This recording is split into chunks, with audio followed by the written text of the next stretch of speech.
If you guys are longtime viewers of this channel or my content, you'll know how I specialize in coaching strafe to players of all skill levels, but especially high-level players. Today's video is no exception. I have a session with someone I play with pretty regularly on how they could have improved their strafe in a very tense team-fighting situation, and a lot of the higher level of thought you can express in your own movement. This session assumes you've watched my 2 precursor strafing sessions with Linkser, so if you haven't, be sure to check those out. Hope you guys enjoy, and I really hope you learned something out of this today. Here, I just had to shoot for tragic. Yeah. The dude was just one. And this is like obviously like we're gonna get sent here, so yeah. Is this? I probably should have. Is this the one game where you like 2v3 LG, or is this different? Yeah, we killed Weave LG. This is Weave. It's the shitty water. To be honest here, you kind of just have to position here because you can't really do anything else. The only thing you can do is like position like maybe out here, but like it's really risky. Yeah, and then I just fucked up my smoke. I need to get better with the smoke gen interaction. I'm like, yeah. The issue with this building is that the only real safe space is the stairs, and then but the stairs are swingable. And then yeah, you're just that guy so much space. Yeah, I don't know what Shinny was doing there. But yeah, it allowed us to kind of swing out for free.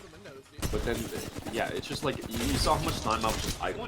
Like, I don't really know what I should have been doing there, like, other than checking angles and stuff. I mean, to be honest with you, a lot of what you don't need to do anything here, right? It's like it's trapped that all players fall in where they always feel like they need to do something. You don't need to do something until you need to do something, right? It's like here, sure, the only criticism I have here is that you should have been watching the window a little bit better instead of like the doorway here.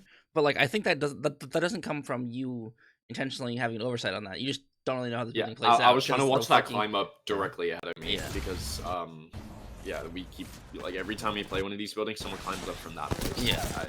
But even then, you still punish the window and everything. You don't need like you don't need to actively have a high APM. You don't have to be going crazy. As long as you're doing something, it's like completely fine. Here you're watching the climb up. Here you're kind of watching the window. You know, in the future, I know you will already know to watch it better from that. Yeah, after I saw him in there, I realized immediately that I should have been watching that from the start. Otherwise, I could have died there. Like, if he was not focused on Gen. Yeah, but you guys are playing in a really highly chaotic situation where you're getting shot from a team across a team that's like trying to push you and kill you. All you can only do is bunker down and either look for an opportunity to punish somebody by counter sieging them, or literally just like punish like some guy in the window like that. That's all that's all you can really do here. That's all you can really ever do in these situations, especially when you have a defensive character like Watson. You can afford to be a little bit more proactive and like I guess not proactive, a little bit more defensive and sit in the building, right? If you have Catalyst, Watson, anything like that, you can afford to use resources to sit here and chill. It's not really your job to really do too much other than try and punish here, because you can't really just stay alive and then wait for an opportunity. I guess if you try and get too far ahead of yourself, you're gonna swing out and you're gonna do some stupid shit. You're gonna do some stupid shit. Well, when you saw that bang smoke that I was about to throw, like I know, like you already kind of figured what I was planning on doing there. So yeah. Your shape is much better, dude.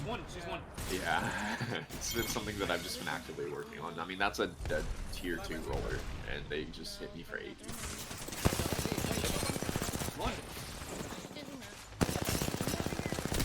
And then here, these guys were randoms, so they were just like diamond players. So we kind of like just shit on them, but I'm not gonna lie, I probably should have rezzed there because fish calmed here, like it just heal. So I probably should have just smoked and rezzed to reset faster. But that hasn't been my job. What we've been kind of trying to do is get me to stop rezzing because like I just have the most utility to kill shit in that 2v3. But at the same time, I feel like that's a situation where I should have, but I'm not sure. Like, that's another thing that we kind of suck at, is knowing when to stick to res. Like, that is, I'm not gonna lie, like... Well, a lot of times, so especially in, like, I don't know, any of my shit open. I'm just fucking, I'm slacking. So a lot of time, a lot of these really, like, hectic situations. Le epic pen. I hate you. Just the goat tool. It actually is. I wish I could fucking have a blackboard, but It's like pay money, and I'm like, no, I Yeah, use I Notepad. got one of those pen apps to just draw on Stormpoint. That shit was so fun. It's It makes you feel so smart. the yeah, the other thing with, well, actually I'll get to that later, Yeah, but especially in these situations where you're on the edge of zone, or at least where teams are collapsing, whether it be 1 or 10. The worst yeah, thing you can ever do is die. Like, just straight up, the worst thing you can ever do yeah, is die. You know that, and I'm 100% sure that you do know that. But the thing you're looking yeah.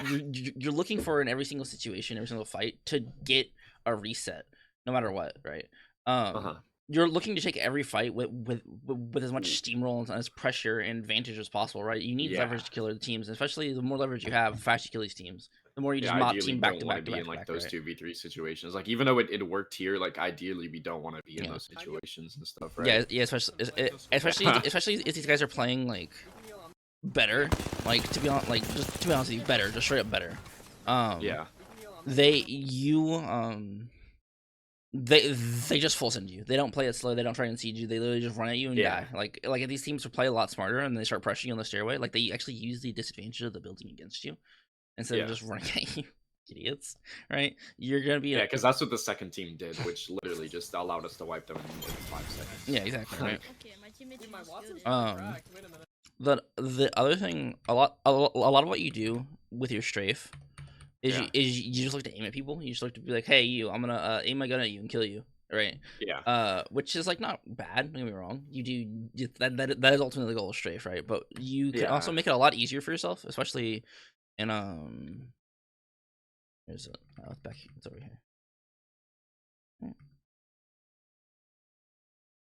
Yeah, this is Right. Yeah, right. 9. Right here. Right. This strafe is pretty solid. This strafe is really good.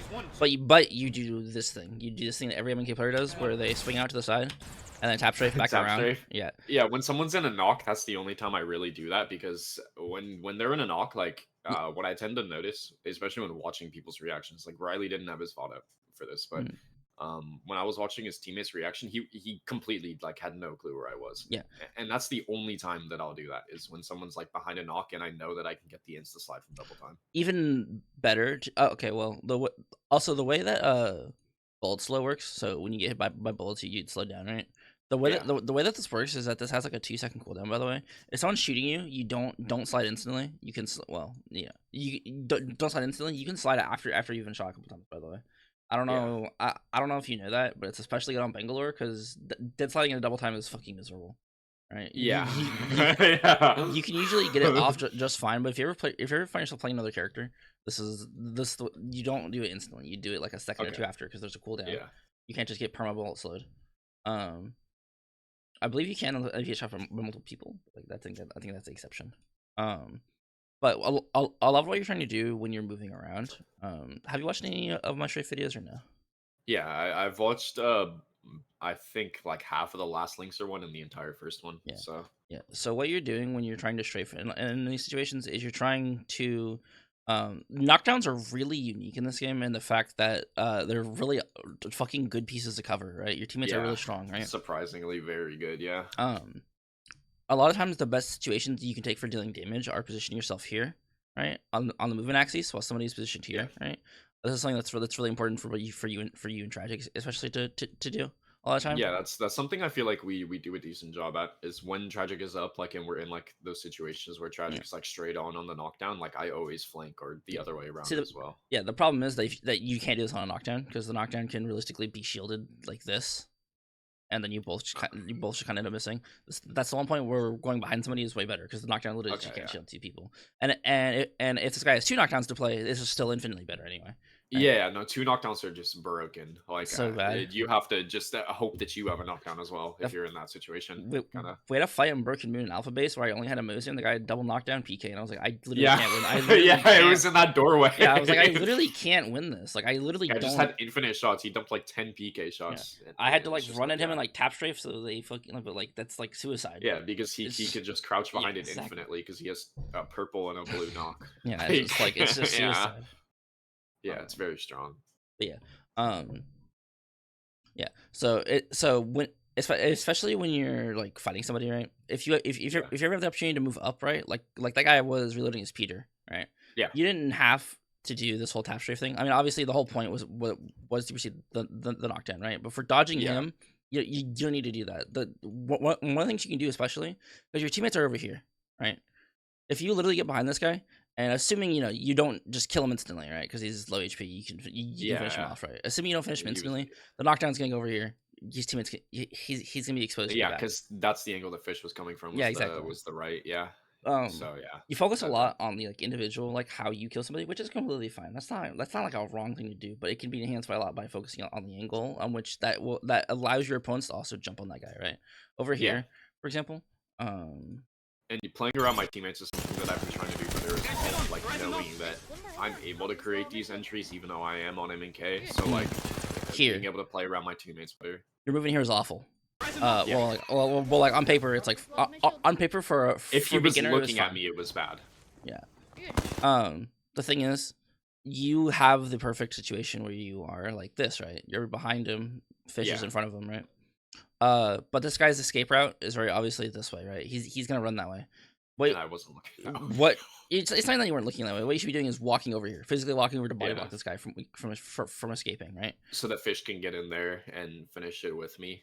I mean, not even that. Honestly, on a personal level, it literally just makes this guy run like it limits his options inherently a lot more, right? Because I mean, look at how hard he is to hit here for you, right?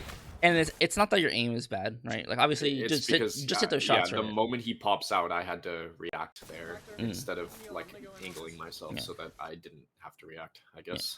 When you're looking to cut people off, the most aggressive angle you can take is a 45-degree angle, right?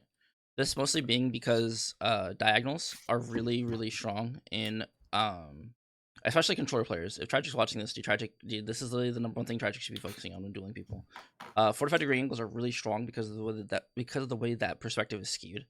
If you're fighting somebody one-on-one in front here, right, their dodge is 100%. Oh, but they're moving a lot slower if I'm on that 45-degree angle from my point of view. Yeah, exactly. Oh, okay. Yeah, that actually makes a lot of sense. I coach Linkser and he instantly hit this clip.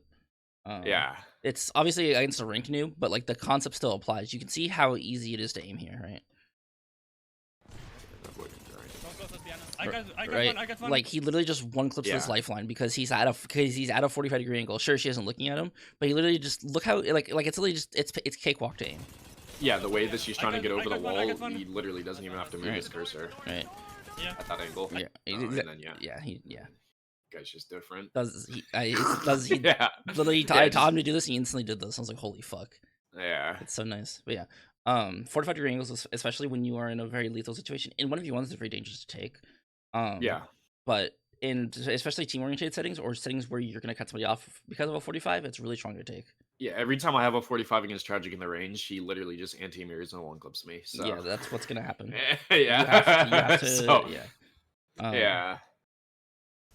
And at the same time, I have to remember that Tragic knows my strafe. Like when I'm taking these fights, like a lot of the stuff I do against him that doesn't work is objectively good. Yeah, it's just he knows that I do it. Here, I would say it's better to take a inward 45-degree angle. Inward being the fact that you're facing. Oops, that's not my tool. Inward being that you're gonna face the direction that you're facing the direction he's in, so he's gonna be walking at you rather than outward. Outward would be over here, so he can run that way, right? Yeah. Because then then I lose his angle if he turns the corner, right? Yeah, exactly. But this would be objectively a safer play, but you don't need to worry about safer because you need to kill this guy now. Yeah, because we have two people up and he needs to die, so we can just reset. Yeah, exactly. Right. If he gets away and you play slow, he can use some bullshit. That's like that. And also in this situation, you go to strafing this guy. You go to anti-mirror him here. Whether intentional or not, I can't really tell. But here you should just mirror him. He's not looking at you. Especially mirroring just a better default anyway. But the whole disadvantage of mirroring is that let's say this guy is on M&K. The whole disadvantage of mirroring is that there's no skill gap between mirroring. Like if you just mirror a guy. Yeah, exactly. If he locks onto me before I lock onto him in the mirror, then it's just. But if he's not looking at you, it doesn't matter. Right? It does not matter at all. So not only would mirroring him allow you to get the inward 45, it would also like deal shit ton damage to him as he's strafing in and out of the knockdown here. And I knew I only had one mag here. I don't even know why I tried to switch to my flatline. I should have just instantly reloaded my car. Like I was actively aware of the fact that I only had one mag. Yeah. that strafing stuff might seem small in context, but there's a lot. Right? There's a lot more that you can consistently think about, especially with your micro positioning. Especially because if you play like Bangalore, right, you're playing the more fun word engagement character, right? Yeah. Whether or not you're playing Bangalore or any other character, it's really important to make sure that they think of these, because this is how you gain lethality against opponents, right? Yep. It's I mean, might seem it's the small, stuff that, but it's really important. it's, I mean, it's the little things that make these pro players like so good at killing people. Well, I'm honestly, most of them don't know. They couldn't describe it ever. They would just be like, Yeah, they just know how to do it. It's just muscle memory. Like they've just done it so many times. Give up the building in the middle. What's it called? There were multiple teams moving on it, I believe. Okay. I don't know how much we knew that at the time. I only saw one, and that's why I called the move. But I don't know. You guys just got in the worst possible building. Yeah, it ended up being 3 teams that were pushing that building. Yeah, if you guys don't have Watson's buildings, like literally just unplayable. But you do. Yeah, that's the only reason I was trying to figure out how playable it was with Watson. I knew we had infinite heals in the bottom floor, so I wasn't really like tripping. Yeah, I played this with Catalyst. Like we played this Catalyst the other day, and I was like, dude, this is misery. I want to die. I want to die. Right, and then this is LG. They ended up, what's it called, bullying the other team and tried to take it out pretty easily. I mean, that's the thing. A lot of these teams kind of give up really fast. Yeah. That's why I love Catalyst. She has such strong. Even if they don't give up, they just still can't fight you. Yeah. If you play with Catalyst well. I've had I've had Normandy beaches held. It literally forces them to give up. Like they don't have a choice. It's so nice. I love that character. I feel so good as her too. Yeah. No, your walls make me feel so safe. Oh yeah, we got a bunch of people to the side here. It was the team that was trying to pressure LG, and then they got pushed up from the Cedo hill. There's not only too much positioning you can take here. You basically find any spot you can. Yeah, we kind of just sat there hunting those people. Oh, this was stupid. I think I wide swung out here to try to get a bat or some shit. Why are you not able to play R9? Are you a car believer? I only pick up R9 if there's a laser or light ammo. My car is like 10 levels lower than my R9. I think car is very strong though. Yeah, it's fine. Like, oh yeah, Fish died for a grenade against LG because they were triple looking. Girl, that ain't your job. Yeah. It's mine. Yeah, it's yours. It's yours, and arguably tragic sometimes. But since you're on it, since you're one roller, it's your job. If you're a double roller, it'd arguably be tragics, but you know. Yeah, but we're one roller because I'm the more aggressive player, obviously. But because we're one roller, yeah, the MK player just needs to be doing that while the roller shoots their gun. Not the greatest banner retrieval, but yeah. Good thing out.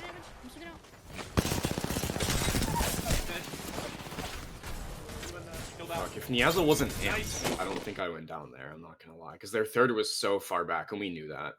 That's why Tragic called for us to push up there. Because we knew that there was really far back. Yeah, I heard that. These swings are obviously like they're not bad at all. This is how you win 2v3s. You have to do this. Be the aggressor regardless. Yeah. Or when you get the opening, obviously. Now the other thing, a lot of your micro strafe just needs to be improved a lot here. Especially you swing out and you stand in front of this guy and you go, all right, you me sir. Yeah, I need to go to the right immediately. Yeah. Well, the left over here. The left. You need to swing out more in the open here, so it gives Tragic more of an opening because otherwise Tragic is dumping into the knock. Yeah. Because what you're doing in all these situations is you're looking. So when I draw the top down thing, right? There's the field of view, right? But there's also the other element. There's also another element I like to call exposure, and this is just how well exposed you are, right? Pretty simple. And if you saw Niazo's POV there, I was exposed regardless of whether I stayed where I was or swung left. Yeah. So there's so exposure is just how exposed you are. There's also player dome. You said you watched the Extinction session, so you know what that is, right? Yeah. So there's also player dome, which is just, it expresses how much your movement is here. You have a full player dome here, except for maybe like forward. So your shit's indented. Yeah, your shit's like indented, but like it's fine, right? But and then the last thing I want to talk about is angles here. This is like a really complicated like strafe situation, but it's really important to understand how you can maximize like it for yourself, right? So if let me redraw the situation from like a top down view, right?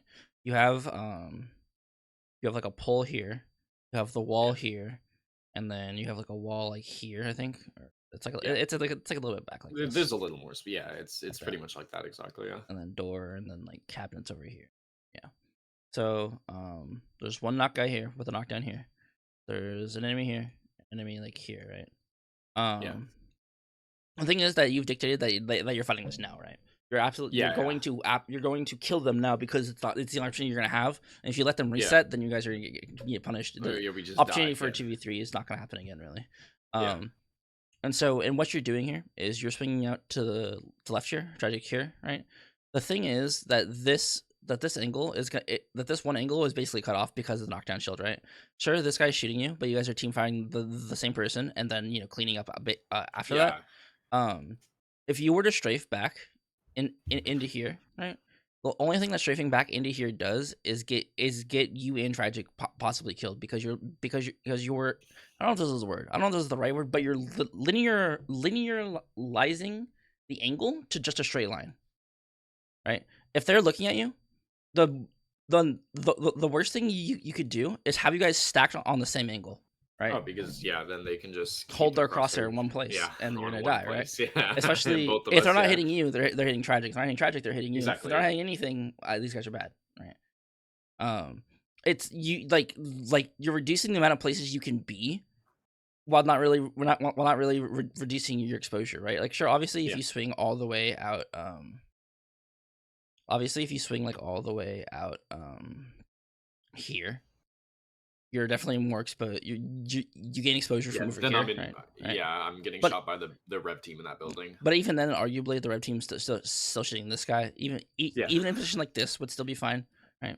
And what you're doing here is you're allowing that whole top-down view, right? Because if we were to redraw this, right, either this guy looks at you, or he looks at tragic, and you've basically established like I would say that this is like an 80-degree angle, which is basically on this guy's movement axis. This knockdown can't block from you and tragic at the same time. Yeah, and he doesn't have the ability to shoot both of us like he was doing because of the way that I moved. And then if you kill this guy, then you turn this guy. Now you guys both have a separate angle split on this guy like this. Sure. Yeah, and I probably would have done some damage to him instead of just dropping dead. Yeah, exactly, right.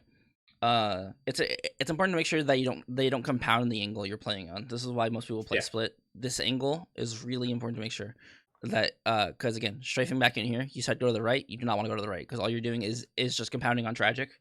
This is gonna get the two of you maybe not killed, but your damage can take a lot higher. Sure, you're going more in the open here, but being in the open is not always the worst thing. So when we're deathballing, one of us should be wide swinging while the other one kind of plays closer, right? Or just like in that situation specifically, especially. But like, let's say that we're in like any 2v3 and we need to double swing out on something. Like we should be taking two different angles every single time. I wouldn't situations. I wouldn't follow the idea of every single time because nothing is. I'm sure 90% of the time. I would say a good majority of the time you guys should look because what you're doing when you're deathballing is you're just trying to shoot your guns at the same person, and you want to make sure that you want to make sure that the angles on them are as exposed as possible, right? So you're looking to take as many angles as possible. You don't want to just peek the same angle because that's not deathballing. That's just poorly peeking, right? Yeah, that's just peeking badly. Yeah. So you want someone behind, or you want someone on the movement axis. You want to engage separately as much as possible. But because I mean that's how LG died. There is they double swung together, but neither of them full committed. So like tragic did like 250 damage, and I killed Niazol or their coach, whoever their coach is, Bastillo or whatever. Yeah. Now you need to not fall into the trap of being like, oh, I'm gonna take a separate angle, and then you're like running around like all the way. You're like, all right, no. I stopped doing that a while ago. That was bad. I used to do that a lot.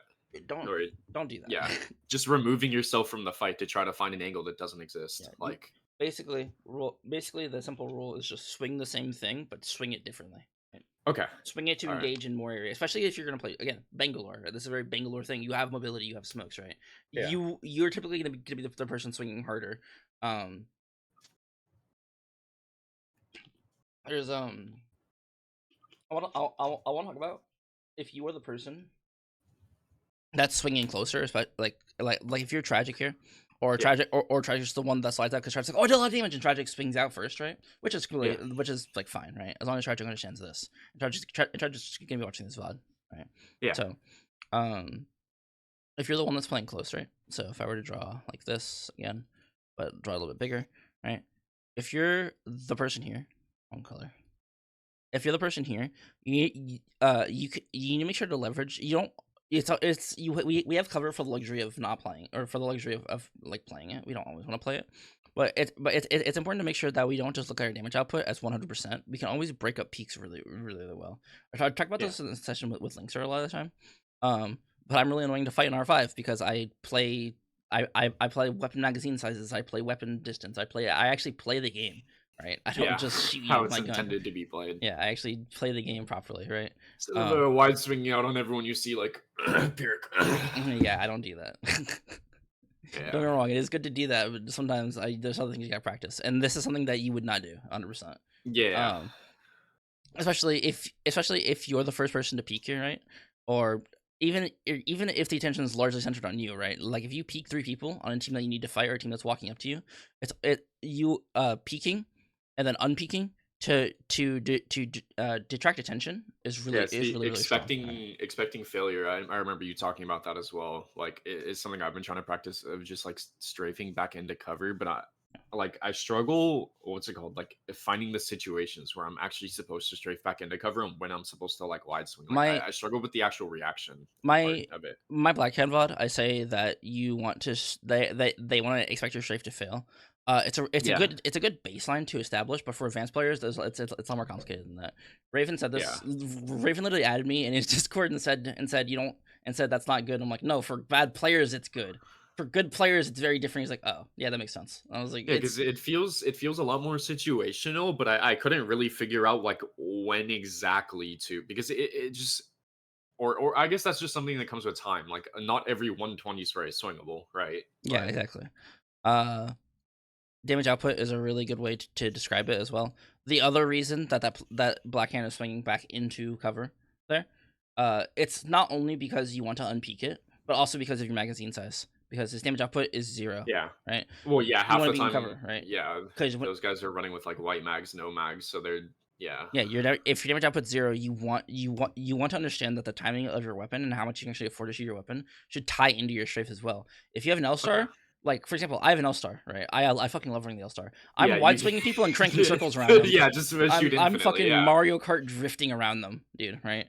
But if I have an SMG, I'm taking things lots. I'm taking things a lot more Okay, methodical. wait, yeah. That's something I actually need to get way better at because I tend to swing too early with my SMG, I feel, instead of like kind of like peppering, doing enough damage to where the swing is actually more meaningful, Yeah, I well, guess. the thing about SMGs, right? If you look at every weapon class has its advantages and disadvantages. SMGs Yeah. have notoriously small mag sizes for relatively high damage outputs, right? But if you Yeah. miss a couple shots, you're fucked. Which is why you want Yeah, to take high because opportunity yeah. shots or take things like very like methodically, like take it piece by piece. You like shoot, Yeah. crack, walk up, shoot, crack, swing, right? Shit like that. It's very you get to be a lot more slow with the way that you end up taking it, and every time that you have to reload or have to switch guns, your damage output is 0. Yeah, it's really important to Yep. understand because you don't the best dodge you can apply is by being in cover. Yeah, just like when I have yeah, I reload out in the open a lot. I'm not gonna lie. Like I'll swing while reloading and stuff, which is just not smart. Yeah, you need to, especially if your other guns, if your other gun's unreloaded, the way that every fight takes is that after every single initiation, whether it be a swing or whether it be a peak, right, whether you're killing a guy or just dealing damage, after every single swing, you need to make sure that you're fully resetting. You're reloading your gun, if you can, your health, right, but your gun is the most baseline level as to what you need to start reloading after every initiation. Yeah. Right? And okay, wait. So in that situation, or you were spectating me, I think, when me and Tragic were in that 2v3 near Spiders Cascades. Oh yeah. Um, would healing have been the right play there, or should I have done what I did and just try to do as much damage as I could for Tragic? It's hard to remember, I'll be honest with you. Because it's I been like yeah. 4 days. Uh, yeah. I mean, I felt in that situation I made the right decision, but I made it too late. because Yeah. I started healing and I got like halfway through my bat before I canceled it to shoot, and then I only did like 100 damage as a result. Well, 100 damage would 100 damage is like fine. That's like 100 damage is not bad. Yeah. Especially if you just take the bat, like right, like if like for like on paper, right? Like, I don't remember the situation very well. I know what you're talking about. I just don't remember it. Yeah, yeah. If you cancel your bat to do 100 damage, right? Well, what's the other? You get your bat off. You have 100 health, but you're not fighting. I believe it was 2 people, right? Yeah, it was a 2v2, yeah. Yeah. So I think 100 damage is a lot more valuable because it's a lot easier to win off of, especially if I've done any damage at all, which I should have or did. I don't remember. No, you got picked in that fight, like. Oh yeah, oh yeah, I was spectating. Early It was on. tragic, right? Yeah, it was. Yeah, Tragic got a wingman pick, but they also had a wingman, and dude just exploded, oh yeah, yeah. or something like that. I remember we got like one pick, and then I blew like up. I we got blown up. exploded. Yeah. Yeah, Yeah, it's something along those lines. yeah, But 100 damage is very valuable, especially in 2v2. It's less valuable the more players there are, but yeah. in a 2v2, 100 damage sounds really good. I'll be honest Because with you. yeah, when I'm watching Flash, like that dude just knows when to heal, when to shoot his gun, Mm. like. So trying to get like more on that level, but obviously, okay. So when I'm focusing more on my microstrafe, right? Mm. Um, like in that moment, do you feel like I should actively be thinking about it, or should I kind of just like actively work on it in like R5 1v1s and stuff, and then like just kind of like leave its autopilot in games? Um, you should be trying to recognize situations. Well, it comes down to a lot of my strafe. The way that I built a lot of my strafe. Actually, I actually realized this the other day.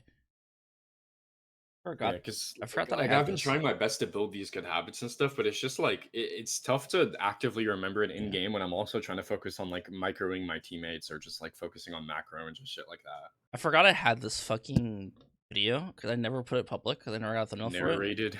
Narrated Yeah, Strafe Fights I in was gonna Control. say I've never seen this. Yeah, I literally forgot to put it public. I was like, I don't know what to do with this. It's old as hell now, but like, but this what I like to do is in a lot of situations I like to talk to myself and think about how I can take these fights a lot better, right?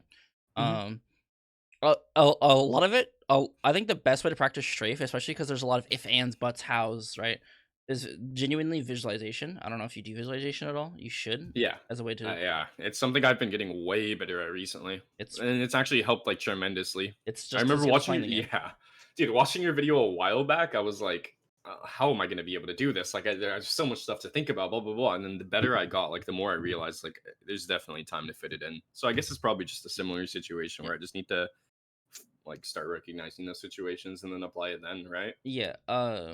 You can. I do definitely recognize in the moment when I should be doing stuff, but the Apex Legends time to kill is very high, but Yeah, it's high but slow, right? So there's time for input, but not a lot.